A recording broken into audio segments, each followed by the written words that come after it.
Olá pessoal, tudo bem?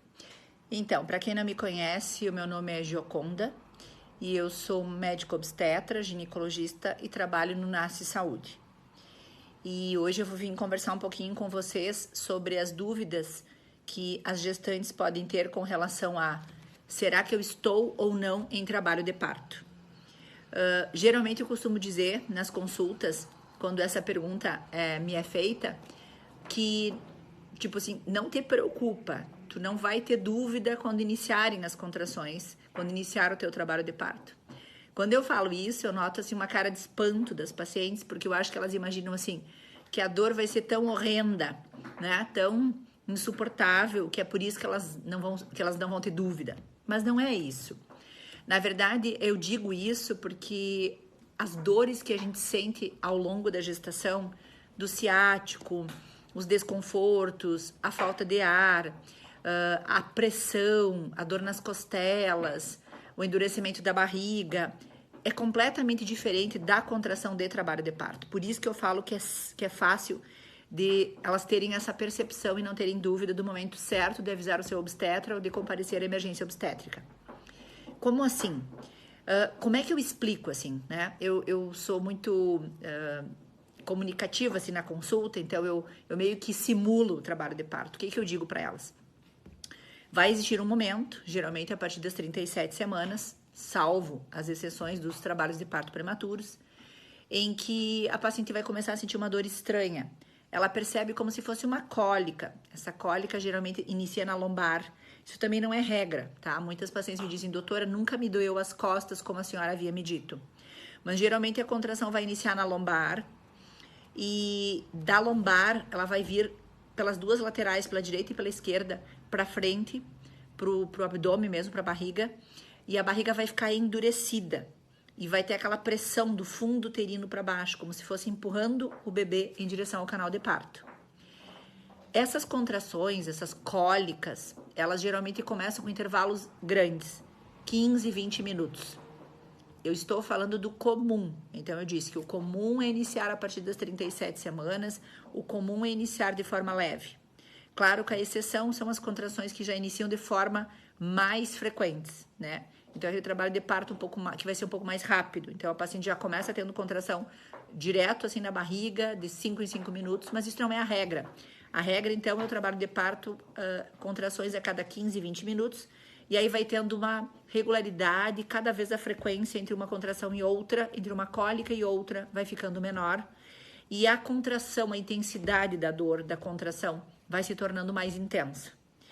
Eu geralmente digo assim, para ir ao hospital, eu peço que a paciente, claro, salvo as exceções, que cada paciente aguarde uma hora e meia com contrações regulares, fortes, para que ela se dirija ao hospital. Porque a gente gosta do parto no hospital pela segurança, né, para o binômio mãe-bebê, mas a gente sabe também que o melhor local para tu estares num lugar, no momento da dor, da cólica, do desconforto, é a tua casa, é o teu banheiro, é a tua cama, é o teu sofá, são as pessoas, né, da tua família, porque hoje, principalmente, né, só o marido consegue acompanhar o parto, então, às vezes, em casa, tu mora com a mãe ou alguém mais próximo que pode te acompanhar. Então, assim, ó, o ideal é sempre aguentar o máximo possível, tá? Tentando ficar em casa por uma hora e meia, até ter um padrão bem regular. Eu sugiro sempre os aplicativos, por incrível que pareça, os aplicativos para acompanhamento das contrações são muito interessantes. E ali tu aperta quando começa a contração, tu não, né? Um familiar que estiver contigo aperta quando começar a contração, deixa os segundos correr, terminou a contração, tu comunica ao teu esposo ou quem está controlando contigo, e o aplicativo vai te dando intervalos entre as contrações e a intensidade, tipo a duração de cada contração. E acho isso bem interessante. Inclusive tem aplicativos que diz assim, momento de você ir à emergência, porque você já está 1 hora tendo contrações regulares.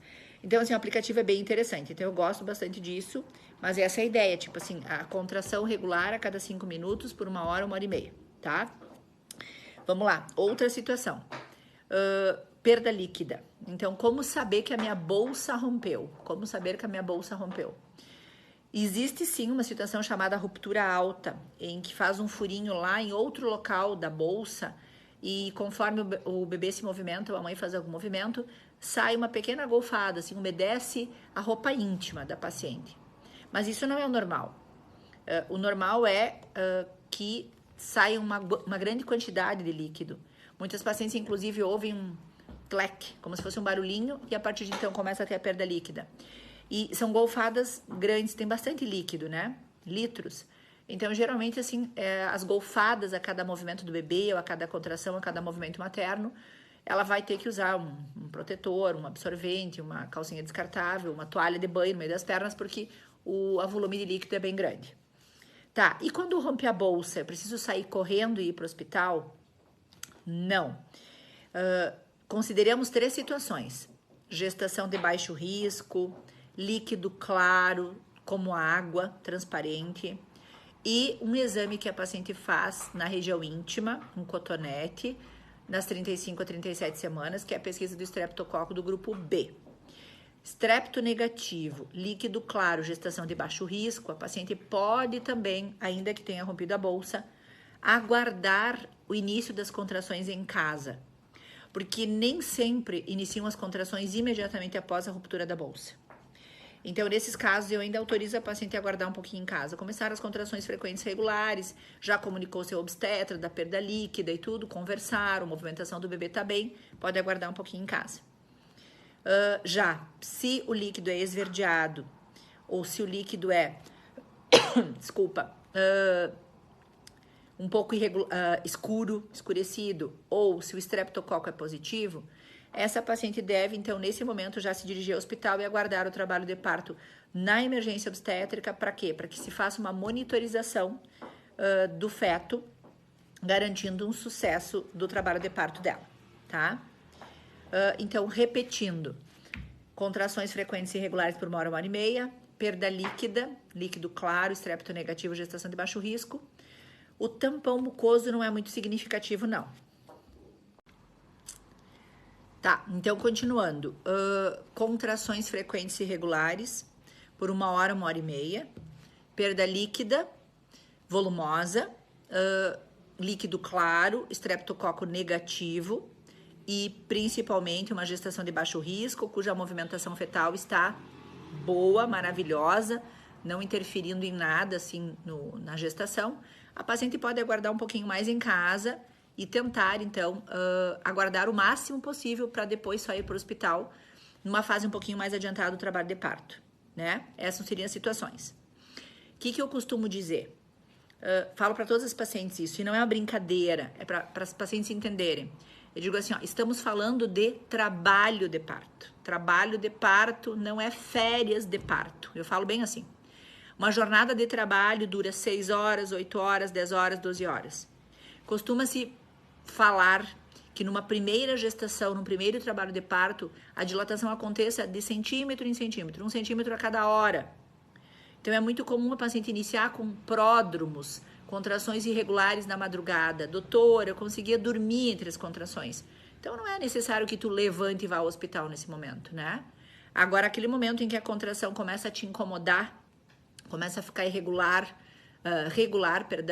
começa a te incomodar, tu já não tem mais lugar para parar, tu já está incomodada, esse é o momento, então, de comunicar o teu obstetra, de se dirigir à emergência obstétrica para ver realmente se a dilatação está acontecendo, né? A perda do tampão mucoso, ela não é muito significativa.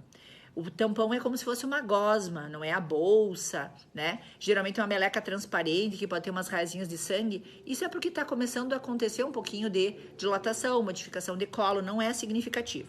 Significativo são as contrações regulares e a perda líquida volumosa. Essas duas são as situações que traduzem o trabalho de parto inicial mesmo, né? E eu sempre digo, não se desesperem, né? Não pensem assim, ai, mais uma contração, ai, não aguento, mais uma contração. Digo assim, é sempre mais fácil quando é uma coisa ruim, entre aspas, não que o trabalho de parto seja ruim, mas a cólica, a dor é ruim.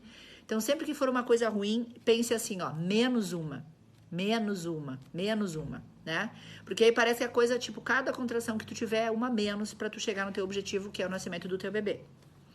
E uma coisa também que eu digo, né, gosto de conversar com elas, eu falo assim, pensa que hoje está sendo um dia de ansiedade, um dia um pouquinho de privação de sono, dor, né, medo, mas a partir de hoje, esse mesmo dia, todos os demais anos serão dias de festa, que tu estarás comemorando 1 ano, 2 anos, 3 anos, 10 anos, 20 anos do teu filho. E eu acho que é por aí. O trabalho de parto, ele é uma situação fisiológica, né? É para ter assim o bebê. Existem situações em que não, em que o bebê não vai nascer de parto, em que vai precisar, digamos assim, uma interferência obstétrica, mas nós estamos falando aqui de um trabalho de parto fisiológico, natural, uma paciente que deseja o parto natural, o parto normal. Então, ela vai para o hospital nestas situações. Um sangramento volumoso, que não é normal, a perda líquida, né? Esperando um pouquinho em casa ainda, se situações de baixo risco, e também as contrações regulares a cada 5 minutos por 1 hora e meia. Essas seriam as situações, tá? Espero ter ajudado e um bom trabalho de parto a todas.